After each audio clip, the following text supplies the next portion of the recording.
This forum is part of the City Club's Local Heroes series, sponsored by Citizens Bank and Dominion Energy. We're grateful for their generous support. Production and distribution of City Club forums on IdeaStream are made possible by the generous support of PNC and the United Black Fund of Greater Cleveland, Incorporated.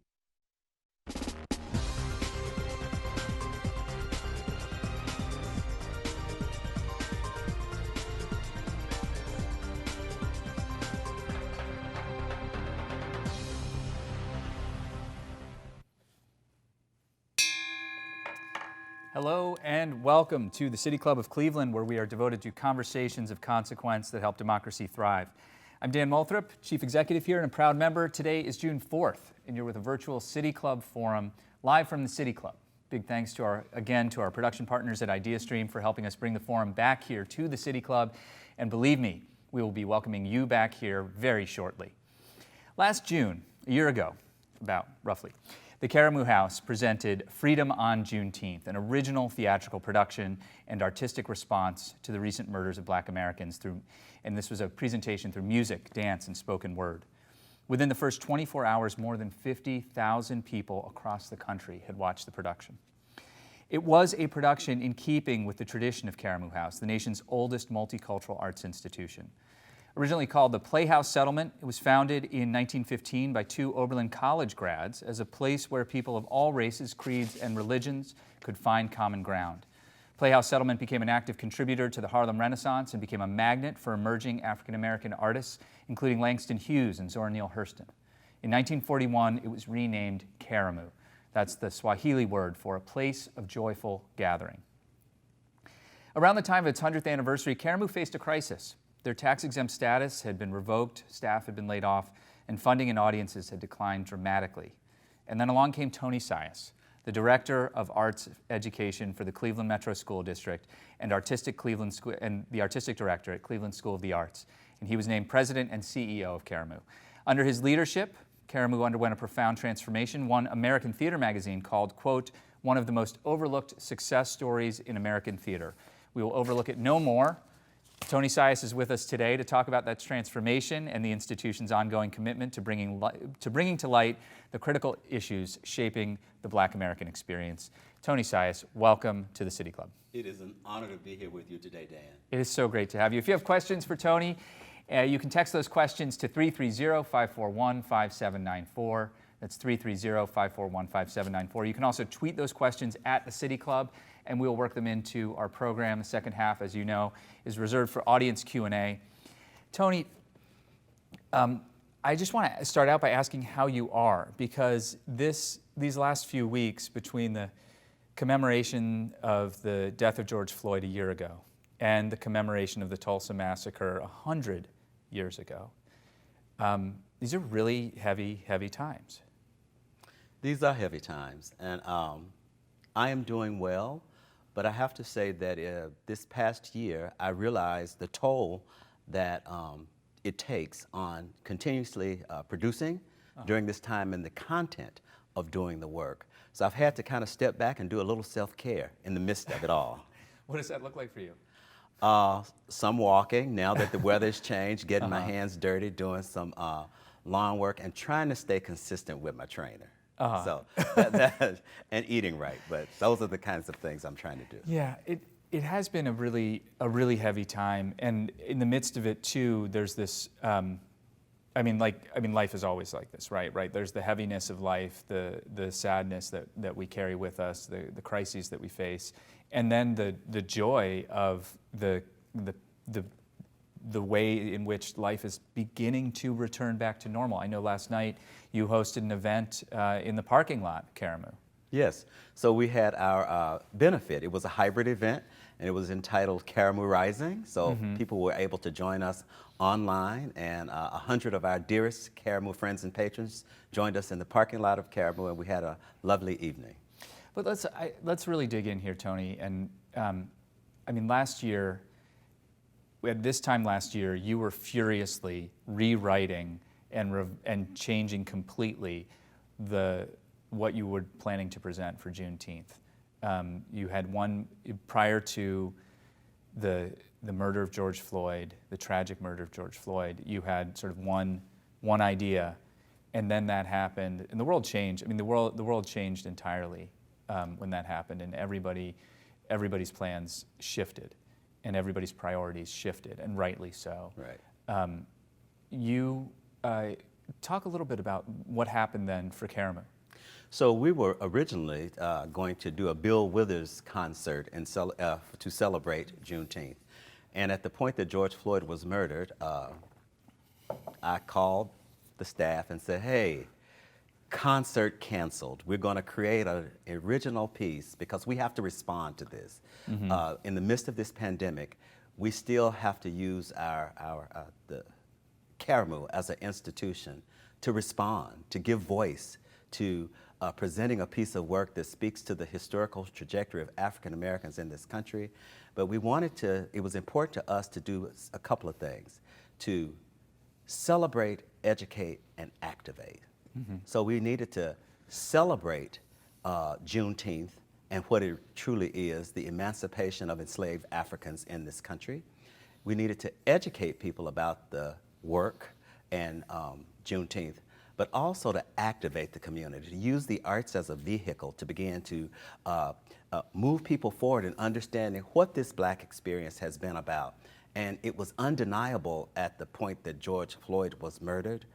Some of the things the issues that we've been talking about for hundreds of years became very undeniable through the platform of social media. Mm-hmm. The Juneteenth, we should explain, because I know there are audience members right now who don't know exactly what Juneteenth refers to. It's June 19th, the day when at last, finally, news of the emancipation reached said to have reached the last group of enslaved people of African descent. Yes, in Galveston, Texas. And so for 2.5 years after the Emancipation Proclamation had been signed, there were still thousands of enslaved Black folks. And so that moment meant that truly all people were free, June 19th, 1865. And yet, I mean, there is this ongoing conversation about how free people truly are. And I want to ask you about how culture has shifted over the last year, because it seems to me that there is something substantively different happening in our nation today, actually around the world in a lot of ways, that Black culture and American culture and the ways in which those I mean, they're not two individual things, but the way in which all of that fits together. It feels like the racial, if you use the word, if racial reckoning is sort of shorthand for these moments that we've had, there was Reconstruction and the failure of Reconstruction. There was the Civil Rights era, which may have been the second Reconstruction. And then there's now, which some people are saying might be a third Reconstruction, another racial reckoning. This feels different than other moments in our lifetimes. And I don't know if you feel that as a presenter as an arts presenter and as a creative person yourself. I do feel that, and it kind of goes back to the undeniable moment of how George Floyd was murdered, and that we've talked about policing and the relationship and how Black folks are treated differently. And that the aha moment to say, no, something happened. This is really personal for me, I say this, is that me as a Black man, watching the landscape even in our city, that there's an acknowledgement that something very traumatic did happen, and that there's an acknowledgement that something had been happening prior to now. So you see organizations and institutions, many of whom have made statements about being anti-racist, acknowledging the past, and then there's others who have gone beyond just a statement, but have put in action, prioritizing equity within their institutions and organizations. And to then follow up behind a grandiose statement with action is really huge. And I feel like there are many more organizations and institutions that have the opportunity to follow up with actionable steps aligned to a budget and a timeline that is baked into a strategic consciousness and plan for an organization. But I do see those who have taken action who are then becoming the leaders in helping others understand the importance of doing this and how to do it. And it's not one size fits all. Right. And organizations and institutions have their own priorities and have to unpack and really do a reflection on how have they coexisted and operated as organizations. Has diversity and equity and inclusion been central to their mission? Have they had leadership in positions, but how effective have those leaders and organizations been in creating equity?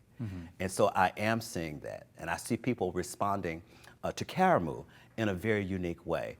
We're having conversations that historically it was hard to get conversations with some folks, and now being invited to have conversations to better understand who we are as an institution and us better understanding who they are as organizations. Say more about that. Like, what do you mean? Are you talking about corporate philanthropy being more engaged, or are you talking about a different level of civic engagement and a different kind of role for Caramoo? Well, I think it's a combination of both. Of course, corporate engagement, but it's civic engagement. So as a result of us producing, since June of last year, 13 different pieces, some for private organizations that says, hey, we see you figured out how to produce in this pandemic. Can you produce something for us? But we found that there's some corporations that are interested in us working with them in developing content that would align to their DEI strategy. So we're not the content experts in diversity, equity, and inclusion. What we are finding ourselves doing is creating content so that they can use theater as a part of that vehicle. Now, is this new? No. But in this seminal moment, people are kind of shied away from it. 15, 20 years ago, you had organizations that would use theater and some of the games to engage corporates. But right now, what we're really seeing is that the narratives and stories we're able to create create a sense of empathy in terms of better understanding. And how do we use that as a springboard to moving the needle forward, for people to really be able to reflect, to be able to say, there are different choices that we should be able to make, and we should be able to work together. And the work is collaborative, and everybody's work is individual. It's interesting, you say you're not content experts in diversity, equity, and inclusion. I would say that you're content experts in the human experience. That is, and you sort of hit it very cleanly, the nail on the head with the, noting that the capacity of theater to create empathy. And it does seem to me that so much of, there's a friend of ours in the community, you may know Jackie Acho, who talks about like empathy deficit disorder, right? And so much of what we are facing in terms of the challenges of, frankly, of white people waking up to reality is about a deficit of empathy. Yes. An inability to kind of understand. Well, I have a dear friend of Caramoo who's been working with us over the past year and a half. And I question how much experience, he had with black folks. And so through conversations, he said to me, he says, Tony, I've been working with Karamu House. Central to your mission is African-American experience. I feel like I'm having a better understanding of who you are as an institution, and not necessarily what it means to be black, but some of the challenges that may come along with it. He says, so we should have some time to talk offline. So we got together, and for 16 hours we hung out. We ate. We had the difficult conversation. That was a little shouting. There was shouting. What was the content of the difficult conversation? I think there are stereotypes that come along with, what do people say when others of like them are not in the room? And really asking some of those questions. What are some of the perceptions of of black folks to white folks, white folks to black folks. And really having those conversations, and that politics became a part of it. Who really takes the deep dive on politics, knowing that, you know, we may be on different ends of the continuum. And so it was really interesting having that conversation. And I think that it's important for people to really have the conversations, the difficult conversations, and go in it with a clear understanding that this is really centered on better understanding. And that it's not gonna, it doesn't necessarily have to be pretty, it has to be respectful. It has to be real. And it has to, first and foremost, Dan, it has to be real. So the next day, I was exhausted and could not move. Really? Because of what I invested in the conversation, and was so pleased that he said, let's talk. And I walked out with an awareness, and we both walked out with a newfound respect for each other. And of course, you've heard the term before, a brother by another mother, but it really sealed that friendship and that relationship. What did you learn? That stereotypes, and I knew this, but it was underscored. Stereotypes are really real for others and guide them. That the lack of, it's important to really help people understand accurate history. Because there's a history of the mind, and then there's the truth and real history. And quite often, just based on in our educational systems around the country, American history in its true form is not accurately told from my perspective. And so I feel like there's an opportunity to continue to highlight the truth. It's important. And people say, oh, you get stuck in history, but it doesn't move the needle. No, we need to be clear on from whence we cometh. Well, where this started, what's the cause and effect? And so that was one of the couple of the things that I learned in that experience. The next production coming up at Caramoo, which is still a virtual online production. Yes. I'm not a fan of the word virtual because it makes it sound like it's not real, and it's very real, is Greenwood. Yes. Talk about Greenwood. So Greenwood, An American Dream Destroyed, is about the destruction of the Tulsa Massacre, Black Wall Street. Right. And for 60, 70 years, most people did not know about the Tulsa Massacre, that there were over 600 businesses destroyed, 300 plus people killed, black people, and they had created this incredible thriving communities. You know, there were people who were oil barons, black folks who were oil barons. They had their own banks. It was a self-sustaining community, that the dollars in that community went around 6 times, if I'm not mistaken, before it left the community. And white Tulsa 100 years ago was furious about that. And the inciting incident to the massacre was a young man who got on an elevator, and the elevator operator, according to the story, did not level off the elevator to the floor. He tripped, and he reached for her, didn't reach for her, he was reaching not to fall. He grabbed her, she had a huge reaction. Then the merchants in the other parts of the store, it was a domino effect. And within... And involved a newspaper as well. And it involved a newspaper as well. That publicized the lynching. Publicizing the lynching, and has historically kind of stirred the pot around the Greenwood community of Tulsa. So the story in Greenwood, An American Dream Destroyed, is told through the eyes of the Boley family. And Were they a historical family? No, it's the facts and actions in the play are real. This is a fictionalized family that represents many of the families of the affluent black folks in Tulsa. It's an extraordinary production, and really kind of jammed with the history and with the story of Greenwood, which even in the the last few years, there's been more attention paid to the Tulsa Massacre thanks to the HBO series Watchmen, which opens with that, and other journalistic pieces, and the Ta-Nehisi Coates several years ago writing the case for reparations, in which he reminded his readers of those events. But none of that tells the story of what it was like to be a family there, or really paints the full picture and the texture of life there in the same way that this production does. Well, because the action of the play takes place in the family diner. And so you have community members coming in and out. So although you see the Bowley family, who's,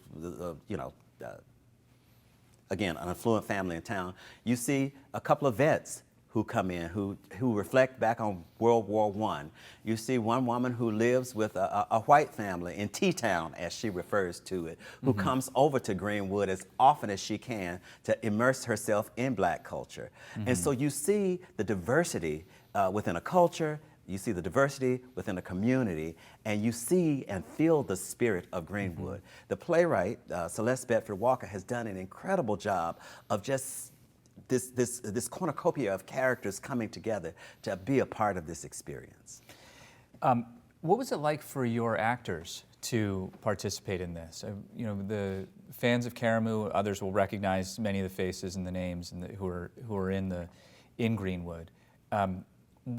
What did it mean to those colleagues of yours to create this and bring this to life?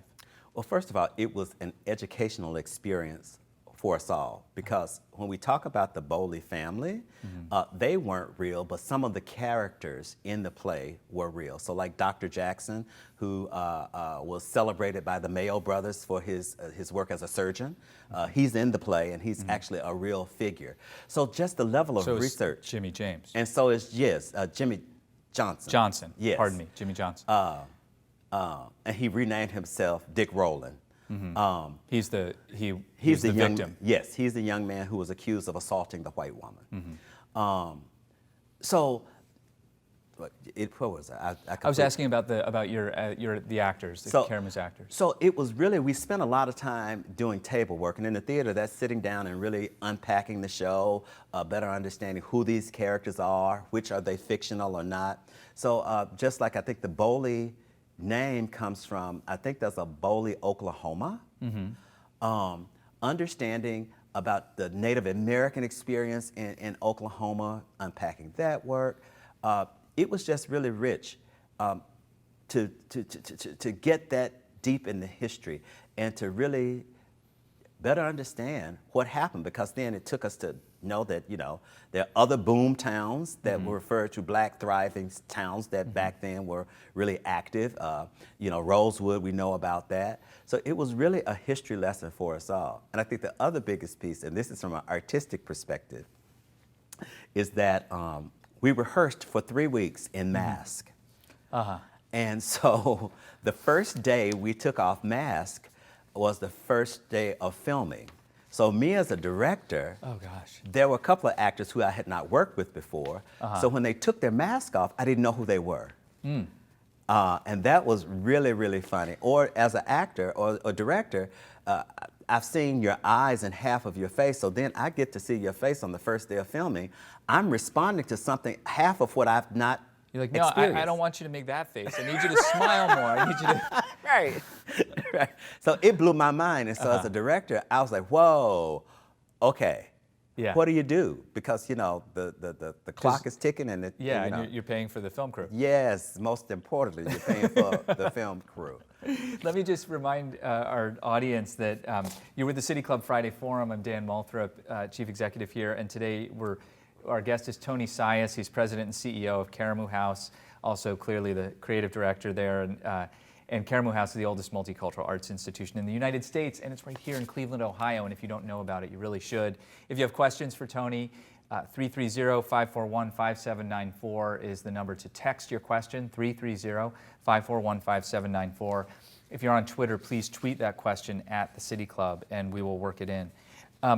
Tony, it's an extraordinary moment. As you know, I was alluding to earlier about the ways in which Black culture has an increased. It's always been important. I don't know how to say this, but there's more attention being paid to Black cultures and Black creators of culture right now than there has been in the past. And I'm sort of thinking by like mainstream, and people are turning to places like Caramoo, the artists that you present, to help build the empathy, create the empathy, inspire the empathy that seems to be lacking so much. It's an extraordinary sort of moment to be running the oldest multicultural arts institution in the United States. I have to imagine that you have big visions for Caramoo. Yeah. Well, you know, as we sit and talk about the oldest multicultural organization in the country, we are a Black organization. Yeah. Unapologetically Black. Yes. But it's an institution for all.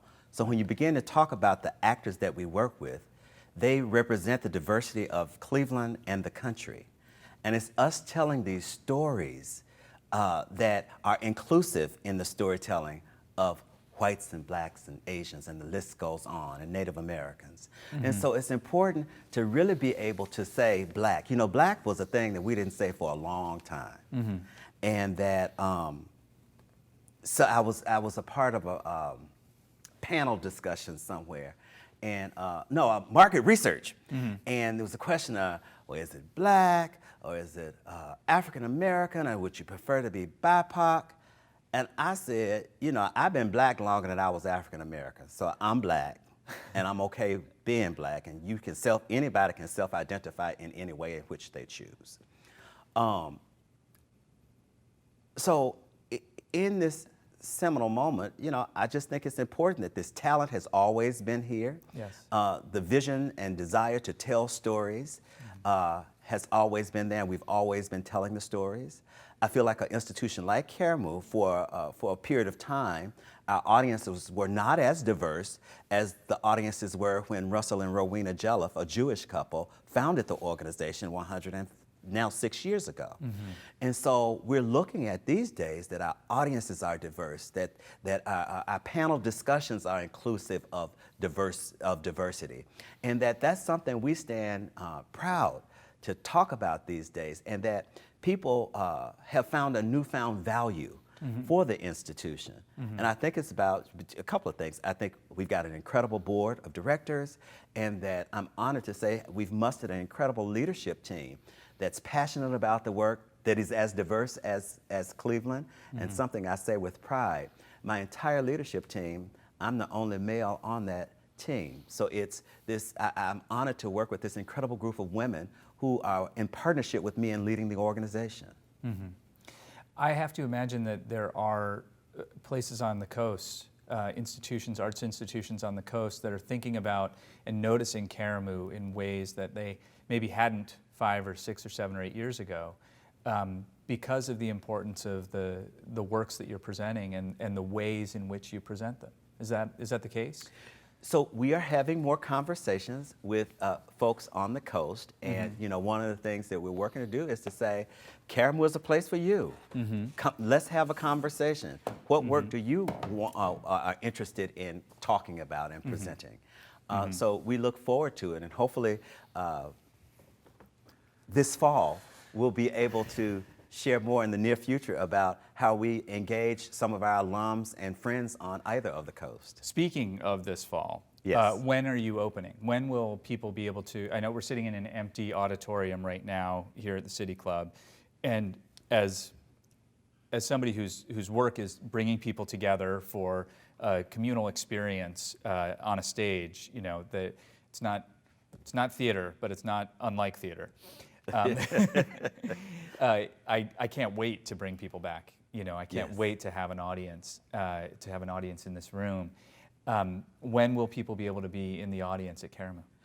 October. October. We are excited to announce a season in July, mm-hmm. and I was hoping I would have had to be able to share that with our audience today. I was hoping that too, Tony. I really was. I mean, let's be honest. But you'll have an announcement sometime soon? Yes, in July. We will make a formal announcement about our 2021-2022 season. And in the meantime, I haven't actually asked you, giving you a chance to talk about Juneteenth this year. So we are partnering with Downtown Cleveland Alliance and Ingenuity Festival to something called Freedom Fest. And it's going to be on June 19th on Mall C. And I have to say that DCA came to us, Heather and Michael, and mentioned the fact that they had an idea about bringing the city together downtown during Juneteenth. And of course, Caramoo had planned to have a celebration in our parking lot. And so we are really excited about bringing the community together. Before I go ahead, I need to say this. It's important that Juneteenth celebrations have been happening in pockets of the community for many years. And we want the community to continue to participate in neighborhood activities. That's so important. But we want the community and neighborhood activity to really say, let's all come together in a central location downtown to celebrate Juneteenth, so that we are a part of the community and people integrate that into their day on June 19th. Helps that it's a Saturday. And it does help that it's a Saturday. I think doors will open at noon. Programming will start somewhere about 1 or 2 o'clock. There'll be a community stage that Ingenuity is taking the lead on programming. I think there are a number of vendors, and then there'll be a main stage. We're excited that Caramoo will have a feature on the main stage. Mariama White will be one of the features. But we're also excited about having some national artists come in. So we are excited to have Terry Lynn Carrington and the Social Society Band, Lisa Fisher, and a great new artist, her name is Mumu Fresh. And so they will be our headliners for the evening, and we will close the evening off with fireworks. So we're excited about that, and it's just so great that Caramoo gets to partner with such incredible organizations like Downtown Cleveland Alliance to bring the community together for such an important celebration. Well, congratulations on that. The Mall C, for those who don't know, is the one that is northernmost of the malls, the ones that you would face closest to the lake if you're coming downtown for that.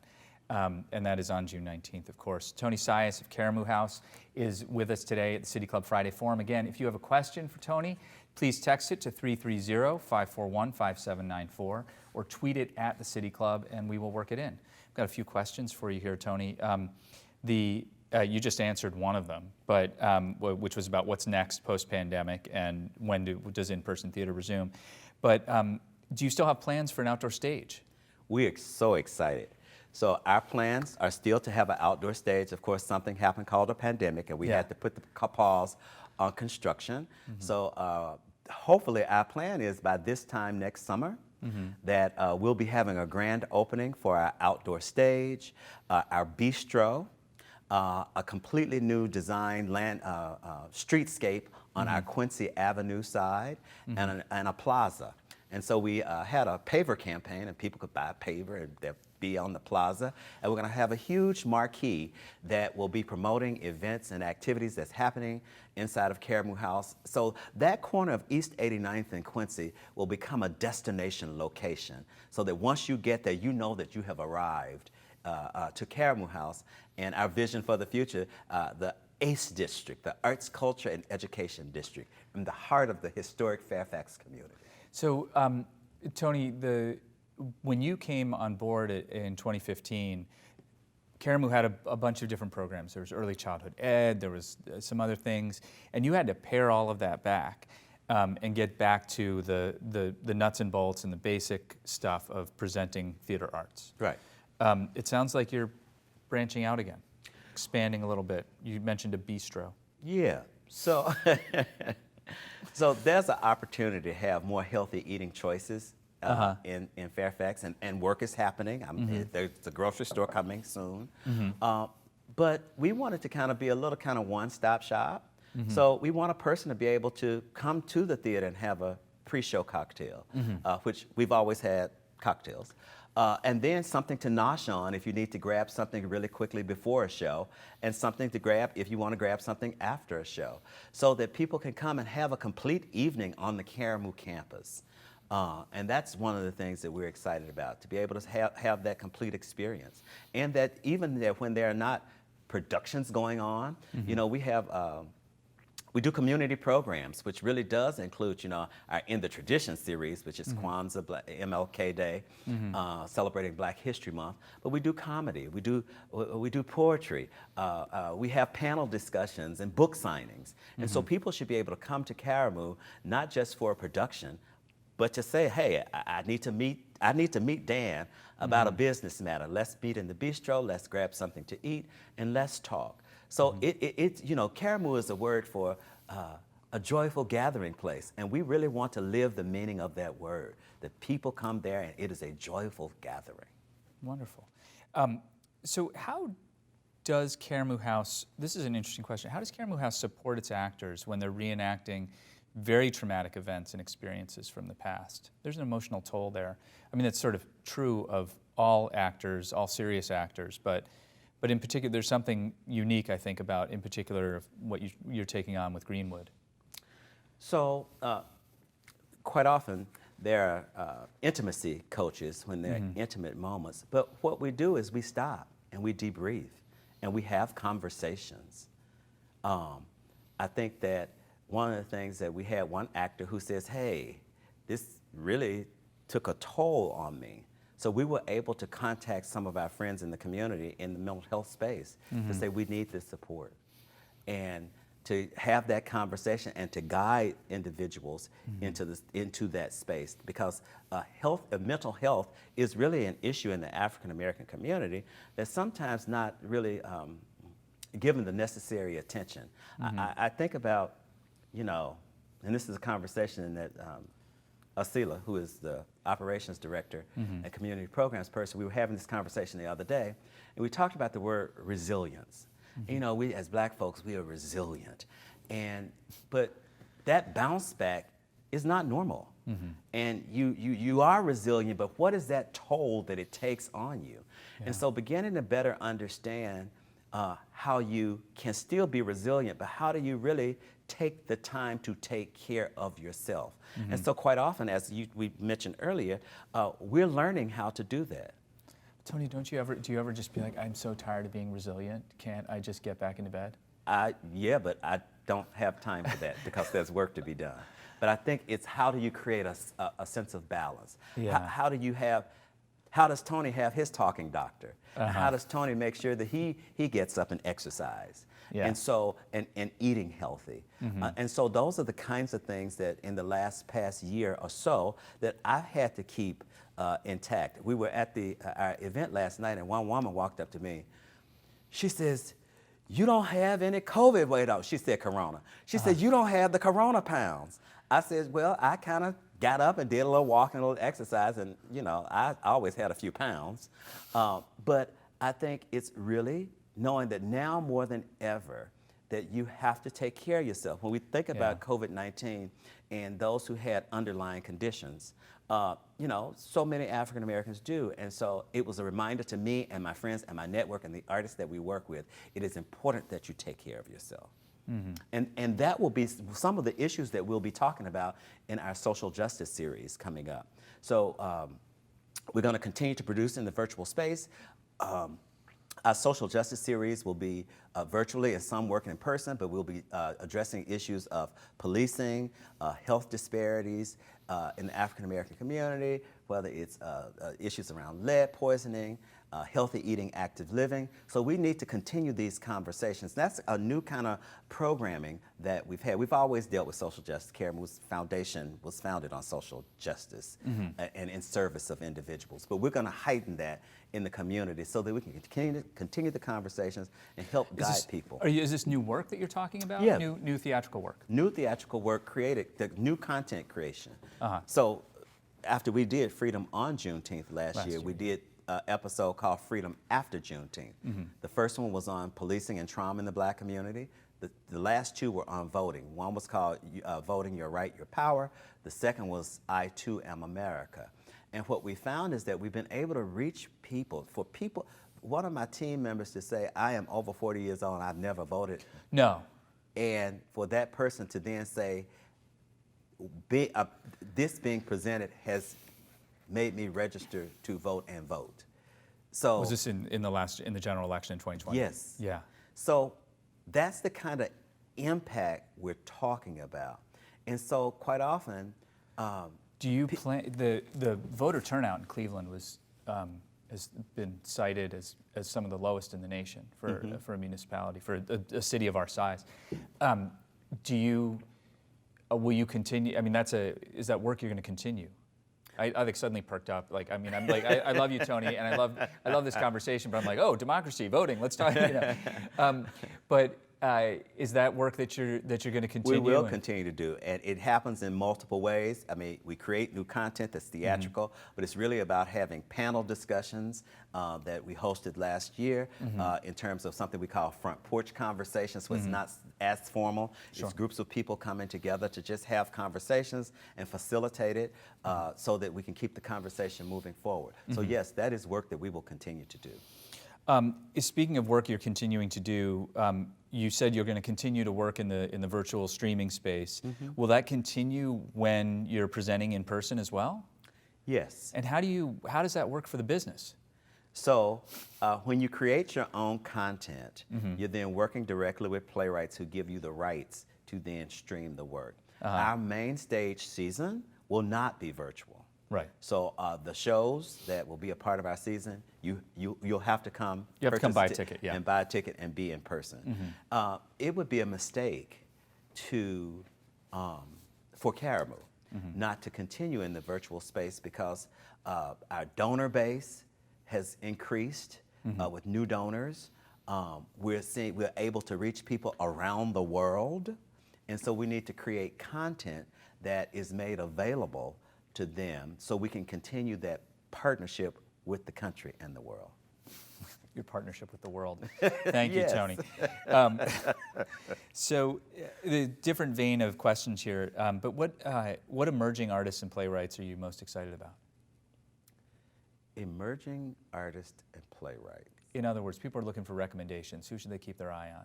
Who are you watching? Oh, that's so tricky, and I get in trouble when I start listing folks. You can go with out-of-town people to avoid that problem. This is what I'm going to say.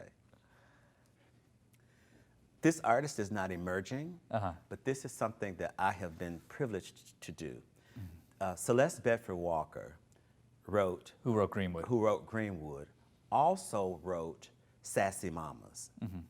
And, Lloyd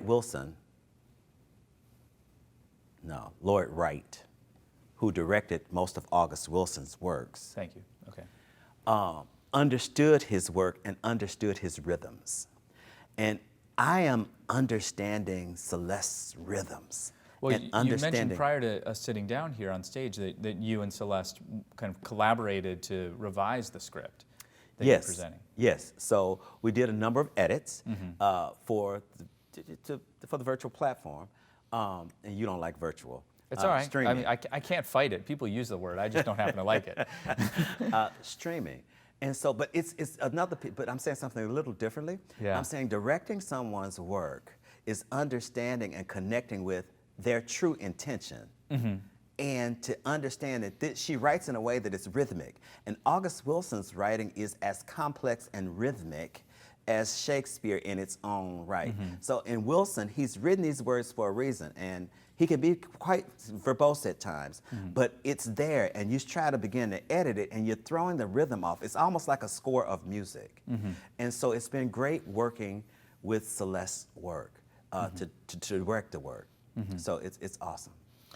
That's a really interesting way that you totally avoided the question about new artists and emerging artists by just referencing August Wilson and the artist you're currently working with. Does Caramoo offer ways that people can submit plays that they would like to see produced? So yes, it's come out of, historically we would do submissions and people would send in their plays. It really takes a team of people, a staff person, to be completely dedicated to new works. That's a vision for us a couple of years down the road. So we don't have the capacity at this point to just receive new plays and we don't have the system in place yet.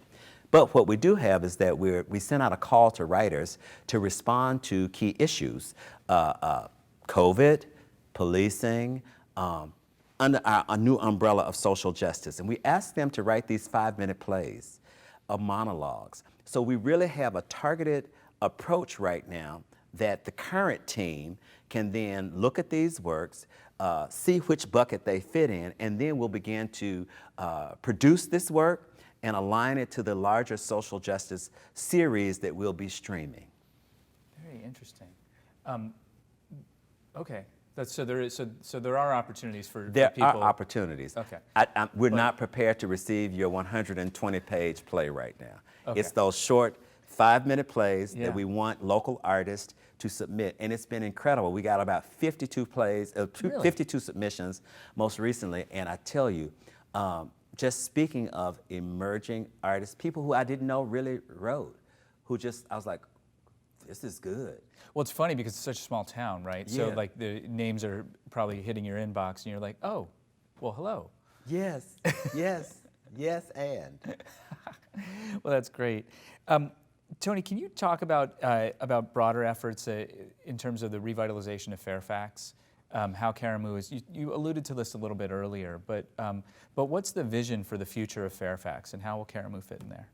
Well, I think the vision of Fairfax really starts with our partners, Fairfax Renaissance Development Corporation, who've been a partner, and I alluded to something called the ACE District.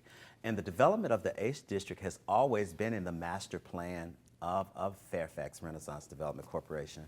And upon coming to Caramoo and hearing about that vision, I know that it is something that we can actualize, and we're in the process of actualizing as we talk about the renovations on our campus. So you think about Fairfax, and you've got an incredible amount of history there. And again, I hate to start naming things and then forget somebody feels left out, so charge it to the head and not the heart. But when you think about coming down 89th Street, you've got one of the oldest black churches in Cleveland. You've got Antioch Baptist Church. Then right across the street, you've got Boyd Funeral Home, over 100+ years old. You continue down 89th Street, and you've got Karamu House, 106 years old.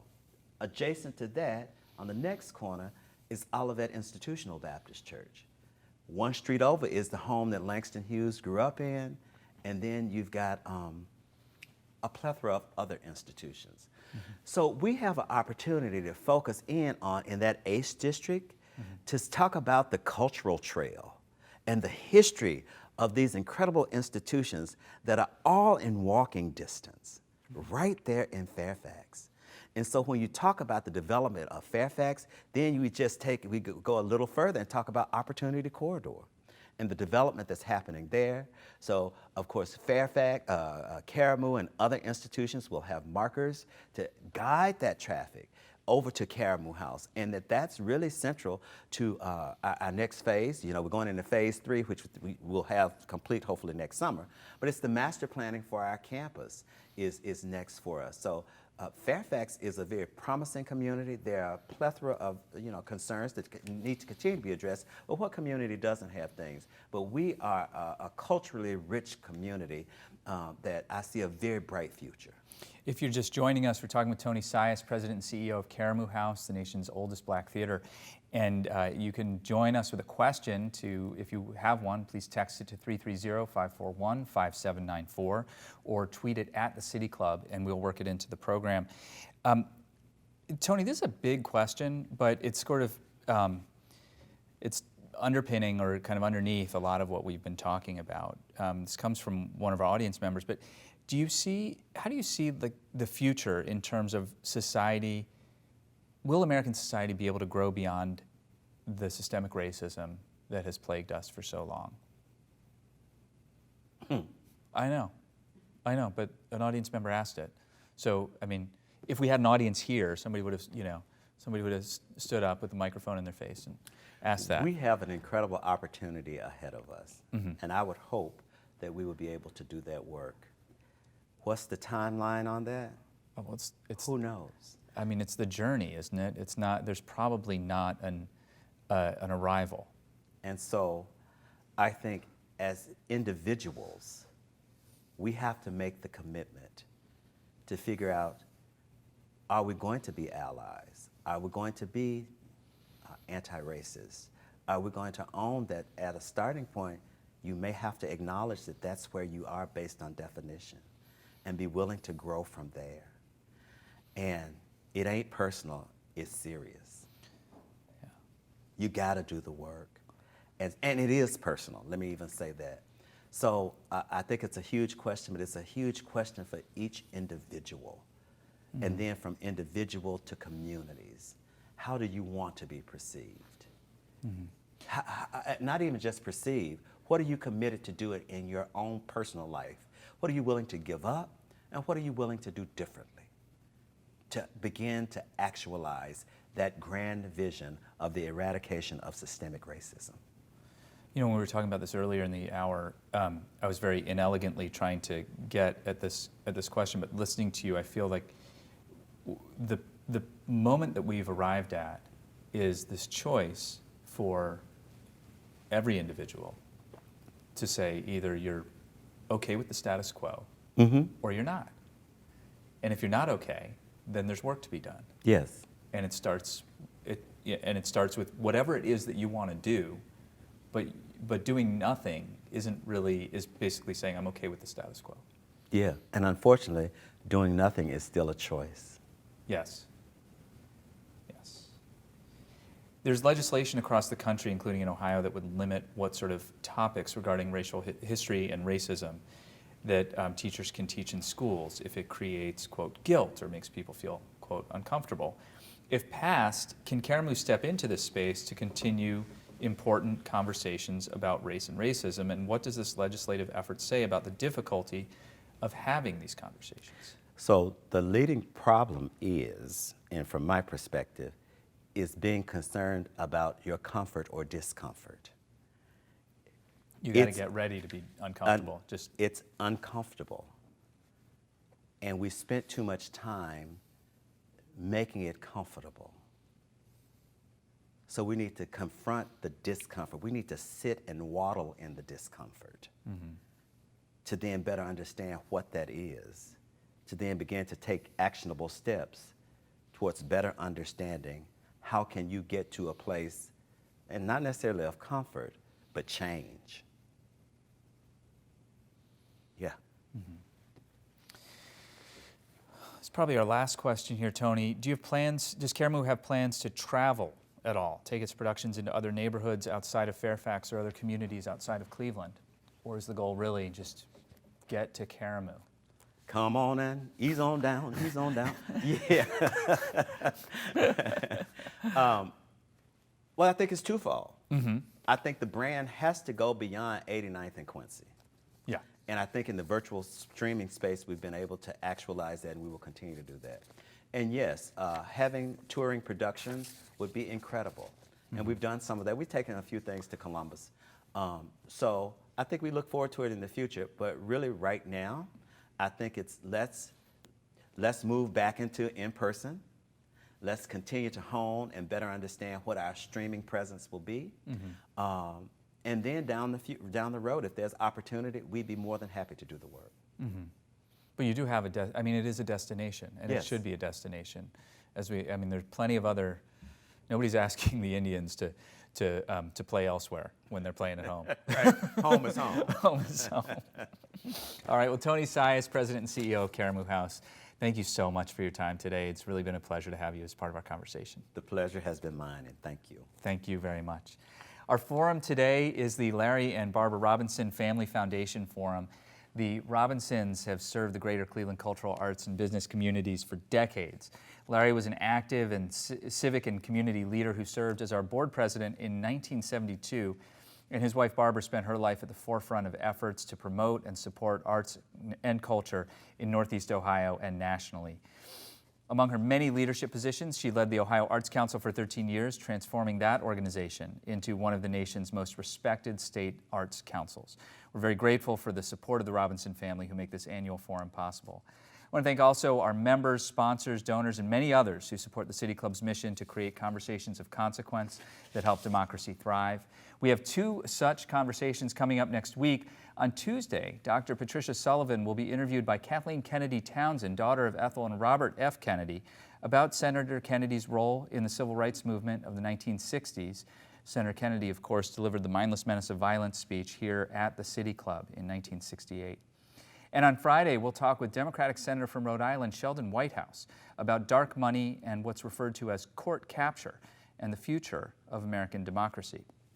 You can find out more and see what else is coming up at cityclub.org, and you can check out what you missed there or on PBS Passport, Roku, Amazon Fire Stick, Vimeo, and of course our YouTube channel as well.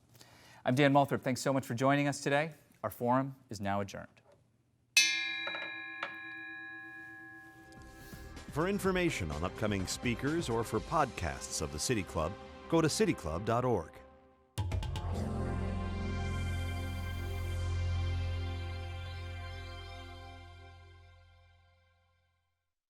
Production and distribution of City Club forums on IdeaStream are made possible by the generous support of PNC and the United Black Fund of Greater Cleveland, Incorporated.